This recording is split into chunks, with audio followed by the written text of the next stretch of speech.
አላችሁ ክቡራን ቤተሰቦቻችን ግንባር የተገኙ መረጃዎችንና ለሰሙት ይገባል ያልናቸውን መረጃዎች አሰባስበን ወደ እናንተ መጥተናል።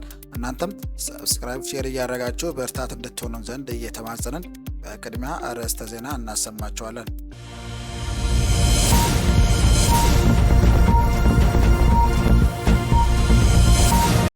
አሳዛኝ ዜና የአብይ አህመድ ጨፍጫፊ ጡት ቆራጭ አራዊት ሰራዊት ትናንት ሲያካሄድ በነበረው የዘር ጭፍጨፋ በመራቤቴ አውራጃ በደራ ወረዳ ገብሩ ቀበሌ ልዩ ቦታው ይማኔ በተባለ ቦታ ሶስት ንጹሐን ታዳጊዎችን ሕይወት በአሰቃቂ ሁኔታ ገለው ጥሏቸው ሄዷል። ይህንን ዘገባ አሰናድተናል፣ ተሰሙታላችሁ። የአማራ ፋኖ ብሔራዊ ኃይል ቴዎድሮስ ዕዝ የ105ኛ ኮር በ66ኛ ክፍለ ጦር ቀጠና ጊዜያዊ መንግስት አመራሮች ጋር ጥልቅ ውይይት ያደረገ። አብራችሁን ስትቆዩ የምትሰሙት ይሆናል። የአማራ ፋኖ ብሔራዊ ኃይል እዙ ከፍተኛ አመራሮች በተገኙበት የመጀመሪያ ግምገማና ቀጣይ የስራ አቅጣጫ ተሰጥቷል። ይህንም ዘገባ አሰናድተናል። አብራችሁን ስትቆዩ የምትሰሙት ይሆናል። ፋኖ በአርሶ አደሩ ሀብትና ንብረት ላይ ዘረፋ ሲፈጽሙ በነበሩ የጸረ አማራው አገዛዝ ወታደሮች ላይ እርምጃ መውሰዱን አስታውቋል። ይህንም ጉዳይ አሰናድተናል። አብራችሁ ስትቆዩ የምትሰሙት ይሆናል። ምን አላችሁ ክቡራን ቤተሰቦቻችን ግንባር የተገኙ መረጃዎችንና ለሰሙት ይገባል ያልናቸውን መረጃዎች አሰባስበን ወደ እናንተ መጥተናል። እናንተም ሰብስክራይብ፣ ሼር እያደረጋችሁ በርታት እንድትሆኑ ዘንድ እየተማጸንን በቅድሚያ አርዕስተ ዜና እናሰማችኋለን።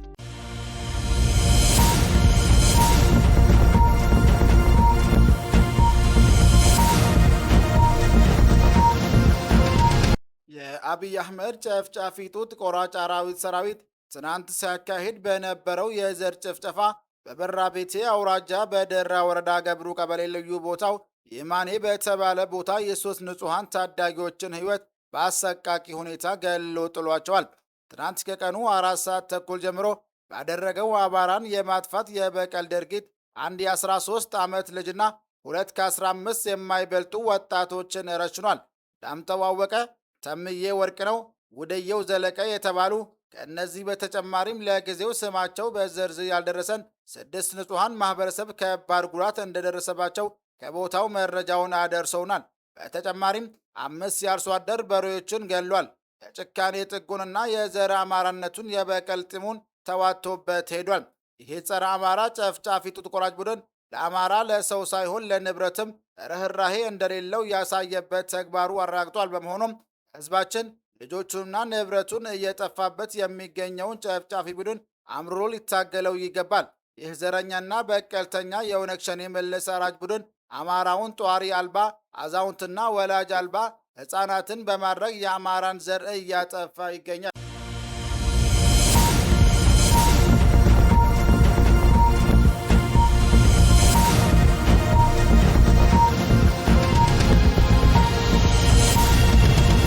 የእዙ ከፍተኛ አመራሮች በተገኙበት የመጀመሪያ ግምገማና ቀጣይ የስራ አቅጣጫ ተሰጥቷል።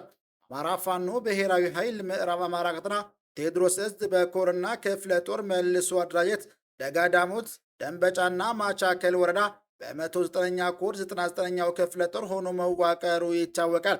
በዚህ አደራጀት ከሲቪል አስተዳደር እስከ ወታደራዊ አስተዳደር ስራዎች የተሰሩ ሲሆን ዛሬ ቀን 17 2018 ዓ.ም የመጀመሪያ ግምገማ በማድረግ ቀጣይ የስራ አቅጣጫ ተሰጥቷል። አማራ ፋኖ ብሔራዊ ኃይል ምዕራብ አማራ ቀጠና ቴዎድሮስ ዕዝ ፋይናንስ ኃላፊ ስሜነህ ሙላቱ ይህ የኮርና የክፍለ ጦር አደረጃጀት ከመጣንበት የ2 ዓመት የትግል ጉዞ 2 እና 3 እርምጃዎች መራመዳችን አስታውሰው እስካሁን የነበርን መተቻቸት፣ መጓተትና የተሳሳተ አስተያየቶችን በማስወገድ የፋይናንስና የሎጂስቲክ አያያዝና አሰባሰብ ወደፊት በሚኖረን ስራ አዘምነን መስራት ይጠበቅብናል ብሏል።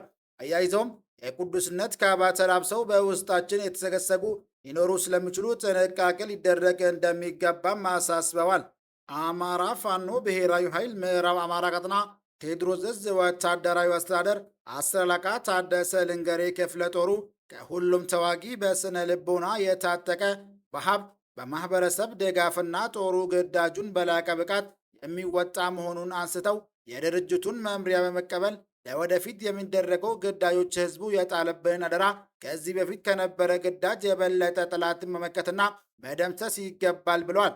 አማራ ፋኖ ብሔራዊ ኃይል ምዕራብ አማራ ቀጠና ቴዎድሮስ ዕዝ የ9ኛ ክፍለ ጦር ሰብሳቢ አርበኛ ክንፈ መላኩ በበኩላቸው የተሸከምነው አደራ በማሰብ በቅንነት በታታሪነትና ብልህነትን በመላበስ የጣለብን ኃላፊነት ለመምራት የተሰጠንን ጦር ከማህበረሰቡ ጋር አጣምረን በሁለቱም በኩል ክፍተት ሊፈጠሩ የሚችሉ ጉዳዮችን በቅርበት በመከታተል ችግሮቹን እየፈታን ልንመራ እንደሚገባም ተናግረዋል።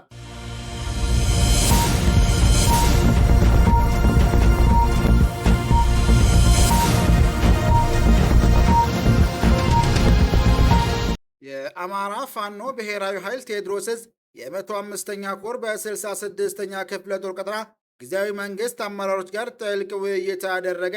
በ66ኛው ክፍለ ጦር ቀጠና በጃዊ ፒዌና ዳንጎር ወረዳ ጊዜያዊ መንግስት አመራሮች የእርስ በእርስ ትውውቅ ተግባርና ኃላፊነትን በተመለከተ እንዲሁም በቀጣይ የሥራ አቅጣጫዎች ዙሪያ ሰፋ ያለ ውይይት የድርጅት አመራርና የ105ኛ ኮር አመራሮች በተገኙበት ተደርጓል። በተደረገው ውይይትም ከሶስቱ ወረዳዎች ማለትም ከመተከል ዞን ፓዊና ዳንጉር ወረዳና ጃዊ ወረዳ ውስጥ በቴዎድሮስ ዕዝ የተቆጣጠርነውን ሙሉ የቀበሌ መዋቅር ፍትህ የመስጠት የማስተዳደር መሰል ህዝባዊ አገልግሎቶችን እንዲሁም የተለመደ የዕለት ከዕለት ተግባራትን ህዝባዊ አገልግሎትና ህዝባችን ከድርጅታችን የሚፈልገውን ሁሉን አቀፍ ግልጋሎት በተገቢ ሁኔታ ለማከናወን ያስችል ዘንድ ለጊዜያዊ የወረዳ አመራሮች መመሪያ ተሰጥቷል። የስምሪት አቅጣጫም ተቀምጧል። በዚህ አጋጣሚ ከላይ በተጠቀሱት ወረዳዎች የቀበሌ መዋቅር ሙሉ በሙሉ መፍረሱ የሚታወቅ ሲሆን በምትኩም የፋኖ ነፃ ወረዳ በማስፋት ጊዜያዊ መንግስት መዋቅር ከዋና አስተዳደር ጀምሮ እስከ ቀበሌ የፍርድ ሸንጎ መዋቅር በመዘርጋት ሰፊውን የማህበረሰቡን ክፍል በድርጅታችን መምሪያ መሰረት ተገቢውን አገልግሎት እያገኘ መሆኑን ማሳወቅ እንወዳለን። ድርጅታችን ይህንን ተግባርና ኃላፊነቱን ከመቼውም ጊዜ የበለጠ የጀመረውን መዋቅራዊ እንቅስቃሴውን በቀጣይ ነፃ በሚወጡ ቀጠናዎች ሁሉ አጠናክሮ የሚቀጥል መሆኑን እንገልጻለን ሲል አሳስበዋል።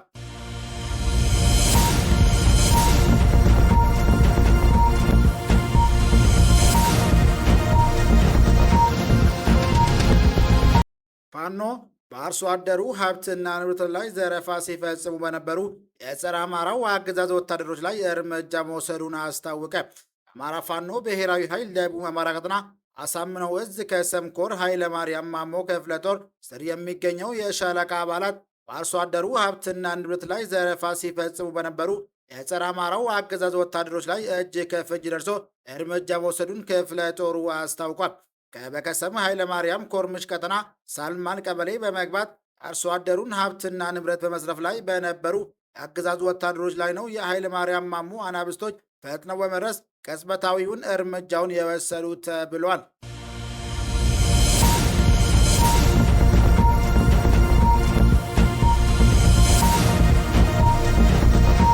የብልጽግና ሰራዊት 2 የቡድን መሳሪያና 2 ክላሽ በመያዝ ምስራቅ አማራ ኮር 1 አሳምነው ክፍለ ጦርን ተቀላቀሉ።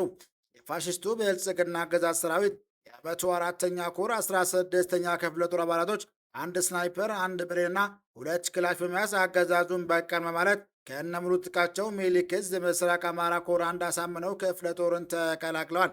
የክፍለ ጦሩ አመራሮችም አቀባበል አድርገውላቸዋል።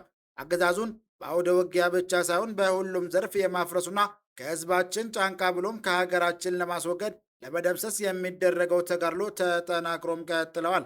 ለዛሬ ሊደርሳችሁ ይገባል ብለን መራርጥላችሁ መረጃዎች ይህን ይመስል ነበር። በሌላ ዜና ፈጣሪ እንዲያገናኘን እየጸለይን መልካም ጊዜ እንመኝላችኋለን።